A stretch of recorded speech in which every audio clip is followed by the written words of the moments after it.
Assalamualaikum warahmatullahi wabarakatuh.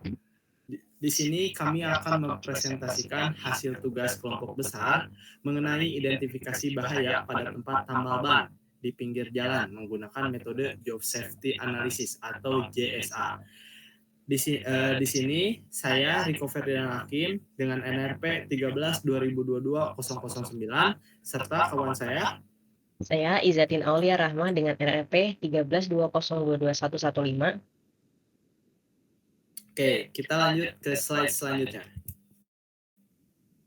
Oke, di slide selanjutnya ini tuh membahas mengenai pendahuluan, di mana pendahuluan ini terdiri dari latar belakang, rumusan masalah, tujuan, serta batasan dan asumsi. Next. Untuk latar belakang tentang tugas yang kami ambil, yakni mengenai pekerjaan tambal ban di pinggir jalan yang memiliki berbagai macam resiko seperti kecelakaan lalu lintas, paparan bahan kimia, dan kecerdasan alat kerja. Namun, kesadaran akan pentingnya keselamatan dan kesehatan kerja pada usaha ini masih rendah. Padahal sesuai dengan peraturan pemerintah nomor 50 tahun 2012 penerapan sistem manajemen K3 wajib dilakukan untuk mencegah kecelakaan kerja. Salah satu metode efektif adalah dengan JSA atau Job Safety Analysis, yang dapat membantu mengidentifikasi potensi bahaya dan langkah pengendaliannya. Nah, dengan menggunakan JSA, keselamatan kerja itu dapat meningkatkan dan lingkungan kerja menjadi lebih aman serta efisien. Lalu, untuk selanjutnya mengenai rumusan masalah dari laporan yang telah kami buat, ada 4 poin. Yang pertama, ada apa saja potensi bahaya yang terdapat pada setiap tahapan kerja di usaha tambal ban pinggir jalan. Lalu yang kedua, bagaimana cara mengidentifikasi dan menganalisis resiko kerja menggunakan metode GSA. Lalu yang ketiga, tindakan pengendalian apa saja yang dapat diterapkan untuk mengurangi risiko kecelakaan kerja pada aktivitas tambal ban. Lalu yang keempat, apa kendala yang dihadapi dalam penerapan metode GSA pada usaha tambal ban dan ban pinggir jalan. Lalu untuk selanjutnya, tujuan dari laporan kami yang pertama adalah mengidentifikasi potensi bahaya dan risiko pada setiap tahapan pekerjaan di usaha tambal ban pinggir jalan. Lalu yang kedua, melakukan analisis risiko kerja dengan menggunakan metode GSA. Yang ketiga, menyusun rekomendasi langkah pencegahan dan pengendalian risiko guna menciptakan lingkungan kerja yang aman dan sehat bagi pekerja tambal ban. Lalu yang keempat, mengidentifikasi kendala yang dihadapi dalam penerapan metode JSA pada usaha tambal ban di pinggir jalan. Lalu untuk selanjutnya, yakni mengenai batasan serta asumsi dari penelitian yang telah kami buat. Untuk batasannya ada 4 poin. Yang pertama, yakni tentang lingkup kerja yang dianalisis serta dibatasi pada kegiatan operasional utama di tempat tambal ban. Lalu yang kedua, penelitian ini tidak membahas biaya atau efisiensi ekonomi dari penerapan sistem K3. Yang ketiga, kajian ini hanya mencakup pekerja operasional dan tidak melibatkan pekerja di bagian administrasi, kasir, atau pemilik usaha. Lalu yang keempat, kajian ini hanya sampai pada identifikasi potensi bahaya dan usulan tindakan pengendalian risiko berdasarkan hasil JSA. Lalu untuk asumsi yang telah terbentuk dari batasan-batasan pendahuluan, yang pertama, seluruh pekerja memiliki tingkat pemahaman yang sama terhadap proses kerja, namun belum memiliki pelatihan formal terkait K3. Lalu yang kedua, pengelola tempat tambal ban bersedia memberikan informasi terkait aktivitas kerja dan potensi bahaya yang pernah terjadi. Lalu yang ketiga, tambal ban tidak memiliki sistem manajemen K3 formal, sehingga kegiatan identifikasi dan pengendalian risiko belum terstruktur. Lalu yang keempat, pemilik usaha tidak memiliki dokumen resmi seperti SOP tertulis atau instruktur kerja. Lalu selanjutnya akan dilanjutkan oleh teman saya. Oke, di sini saya lanjutkan. Di sini ada identifikasi bahaya, penilaian risiko, dan penetapan pengendalian. Yang pertama, di sini ada identifikasi bahaya, lalu yang kedua ada rumusan masalah, yang ketiga ada penilaian risiko, yang keempat ada identifikasi akar masalah, yang kelima ada penataan pengendalian. Mari kita lanjut ke slide selanjutnya. Oke, di sini ada identifikasi bahaya yang telah kami lakukan, dari penelitian yang kami telah lakukan, di sini menghasilkan 6 bahaya utama, yaitu yang pertama ada bicycle hazard, jadi adanya oli dan bahan lainnya yang menyebabkan lantai menjadi licin.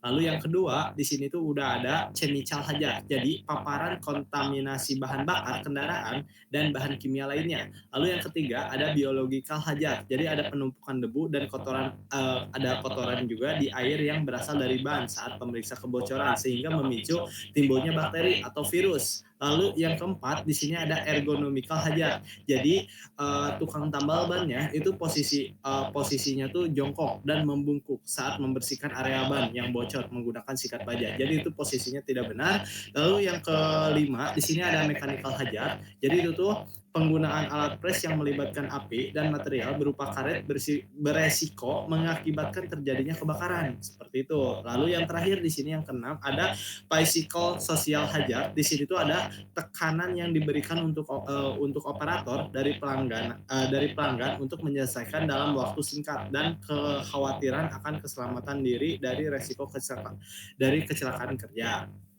Nah, di sampingnya tuh di sini ada gambar hasil proses di tempat tambal ban yang telah kami teliti. Di sini tuh ada hasil proses dengan waktunya atau gambar OPC ya. Tuh, yang pertama di situ seperti ini ya hasilnya, seperti itu. Lalu kita lanjut lagi aja. Di sini yang kedua tuh di sini tuh ada identifikasi bahaya ya. Di sini tuh kita tuh ada hasil gambar dari hasil penelitian yang kita telah lakukan. Di sini tuh diidentifikasi bahayanya. Yang pertama tuh di sini contohnya tuh ada nomor operasi. Ini tuh ada 01, lalu ada nama proses ya. Di sini tuh tukang tambal bannya tuh yang pertama tuh motornya tuh ditempatkan. Jadi si motornya tuh ditempatkan dan juga di tempat tambal ban kayak gitu. Itu tuh proses pertama. Dan di situ tuh mengakibatkan kayak di sini tuh ada bicycle hazard karena bagian mesinnya juga di situ tuh diletakkan di pinggir jalan tanpa penutup ataupun pembatas. Jadi itu tuh bisa mengakibatkan juga kayak kecelakaan kerja. Nah, seperti itu. Kalau mau melihat contoh lebih jelasnya itu ada di gambarnya ya. Jadi itu tuh buat di proses pertama doang. Dan di sini juga ada UU atau PP. Di sini tuh ada undang-undangnya juga nomor 1 tahun 1970. Itu tuh menjelaskan seperti di gambar tersebut. Lalu di sini ada konsekuensinya juga. Jadi kayak contohnya tuh operator terluka akibat terjepit mesin kayak gitu. Nah, jadi contohnya tuh seperti itu buat identifikasi bahaya yang telah kami teliti kemarin tuh buat penelitiannya. Lalu lanjut di sini yang kedua, di sini tuh contoh yang proses duanya. Nah, seperti ini. Buat di proses duanya tuh di sini tuh ada melepas ban. Jadi operatornya tuh melepas ban dulu kalau kayak gitu. Nah, di situ tuh mengakibatkan ada ergonomical hazard, ada bicycle hazard dan konsekuensinya juga berbeda-beda seperti itu. Lalu yang ketiga juga di sini tuh yang kedua. Jadi yang kedua tuh di sini tuh ada penilaian resiko. Nah, dari penilaian resiko yang telah kami lakukan penelitian yang kami lakukan kemarin, di sini tuh setiap bahaya yang terjadi di stasiun kerja dievaluasi berdasarkan kemungkinan terjadinya atau probabilitas serta tingkat keparahan akibat yang ditimbulkan atau severity sehingga dapat diketahui tingkat risiko secara keseluruhan dan ditentukan prioritas penanganannya. Jadi di sini tuh kita tuh bikin kayak ada hasil rekapitulasinya. Di sini tuh ada keterangannya tuh ada tinggi dan ekstrim. Jadi itu tuh hasil bahaya yang telah direkapitulasi. Nah, ini tuh ada nomor operasinya. Jadi yang tinggi itu kemasuknya operasi yang mana aja. Di situ ada gambarnya ya. Jadi bisa dilihat aja buat lebih jelasnya di gambar seperti itu. Kita lanjut lagi aja ke penilaian resiko. Nah, jadi buat di tabelnya juga kita tambahin lagi di sampingnya. Di sini tuh ada penilaian resiko, jadi didetailkan lagi. Di sini tuh ada probabilitasnya, ada penjelasan probability-nya, ada severity, lalu ada penjelasannya juga dan ada risk number-nya juga dan ada kategorinya juga. Di sini juga udah ada kategorinya juga. Di sini ada yang ekstrim juga. Yang ekstrim tuh itu udah ada di yang ini ya, yang 16 di sini mendapatkan hasil risk number 16 seperti itu. 15 ya, sorry. Oke, kita lanjut lagi aja. kita lanjut ke identifikasi akar masalahnya. Jadi apa sih akar masalahnya dari penelitian yang kita telah lakukan tuh? Nih, kita jawab aja. Penelitian ini menggunakan teknik 5 why untuk menemukan akar masalah dari bahaya yang paling kritis. Nah, contohnya tuh saya akan bacakan. Di sini tuh yang contoh satu aja. Di sini tuh nomor satu tuh akar masalahnya. Masalah utama terjadi karena tidak adanya prosedur kerja aman. Tuh dan pengawasan terkait pemaparan mesin terbuka, serta kurangnya kesadaran resiko dan pihak operator maupun manajemen. Hal ini tuh bisa membahayakan pekerja dan masyarakat umum. Nah, itu contohnya seperti itu. Nah, buat sisanya itu udah ada di gambarnya ya. Jadi bisa dibaca aja, bisa dilihat secara detail. Buat selanjutnya kita akan lanjut ke identifikasi akar masalah juga. Nah, kalau yang ini tuh ada yang 5 W-nya tuh ada di proses 2 seperti itu. Tuh, dan mendapatkan juga skornya tuh 12, elemen kerjanya tuh membuka pentil ban dan membawa sendok ban buat ininya. Oke, kita lanjut lagi aja.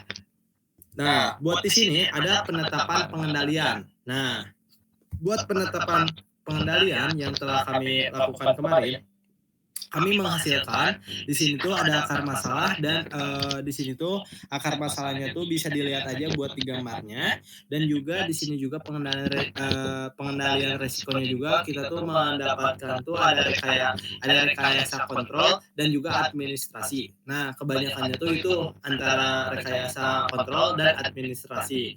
Sisanya itu kosong. Lalu kita lihat lagi di sini tuh ada justifikasi. Kalau di justifikasinya tuh di sini tuh kita tuh lumayan ya masalahnya juga ada sampai masalah satu, masalah 2, masalah 3 dan juga di sini udah bisa dilihat aja secara jelasnya, secara detailnya ini kayak hasil gambarnya. Misalnya di sini tuh ada administrasinya, yang tadi tuh yang telah dilakukan di yang tadi sebelumnya. Nah ini buat di penetapan pengendalian, di sini tuh didetailkan kembali buat justifikasinya seperti itu. Lalu kita lanjut lagi aja ke penutup ya, seperti itu teman-teman. Buat penutup tuh di sini ada kesimpulan dan saran. Buat kesimpulan bisa dibacakan oleh rekan saya.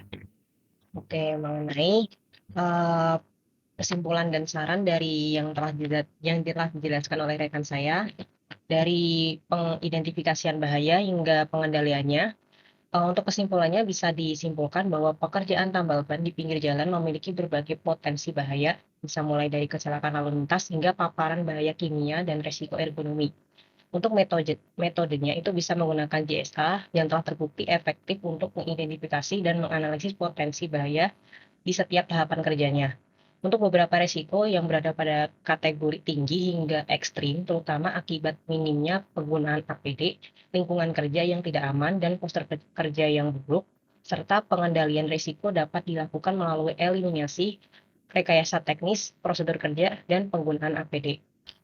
Nah, dari kesimpulan didapatkanlah saran dari penelitian yang telah kami lakukan, yakni diperlukan peningkatan kesadaran ketiga bagi pekerja tambal ban melalui edukasi dan pelatihan.